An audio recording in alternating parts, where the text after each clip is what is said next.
How will the confrontation with Harvard end? We'll see. I don't know. I don't know. Harvard's got to behave themselves. Harvard is treating our country with great disrespect, and all they're doing is getting in deeper and deeper and deeper.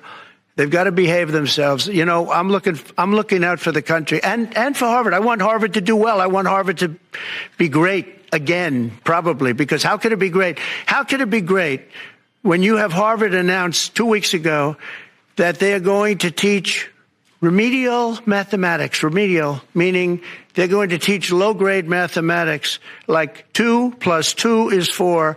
How did these people get into Harvard if they can't do basic mathematics? How did they do it? I mean, people with 1,600 on their boards don't get in, and they're letting people in, and they're bragging about how they're teaching them basic mathematics. Where did these people come from? So we have to look at the list, and Harvard has to understand the last thing I want to do is hurt them. They're hurting themselves. They're fighting.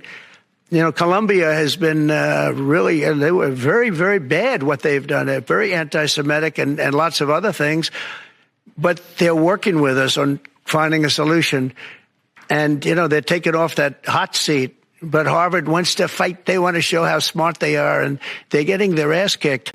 Of course, we should be talking about how, if you know, Speaker Johnson got his way, it wouldn't be possible, not just for gay people to get married, but for straight people to get divorced, let alone like birth control or how he would want to regulate porn or whatever most people would have a problem with. But the one thing I've really discovered just watching Trump over the last 3 or 4 months is really he does get the art of the deal. He doesn't show his hand. He always starts with a very strict position, and then, you know, he negotiates from there.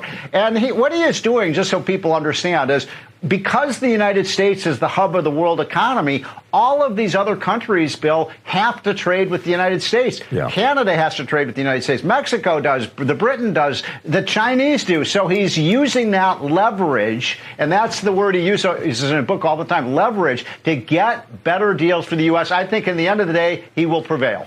Rumor has it that we got a big rescission package, an Elon Musk Doge rescission package coming up. Can you confirm it? I can. We'll be sending that up on Monday or Tuesday whenever the House is back in session. They will get our first rescissions bill.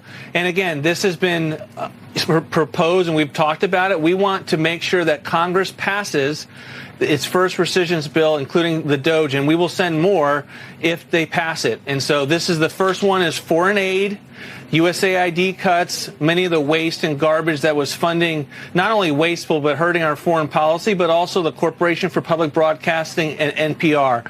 We'll be sending that up, and we're working with Congress. And we've had good conversations to make sure that they knew what was coming. They had some input as to changes that could be made to make it something that could pass the House, and we're excited for that to occur next week. Simple majority, is that what you need up there? Simple majority in both the House and the Senate, and the virtue of this is that it's a process that also evades the Senate filibuster. So, again, it needs to pass, and so we are being very careful that we do not use our procedural opportunities and in going down a path that won't lead to passage. But we're pretty confident the House and the Senate are going to work with us to get this thing into law.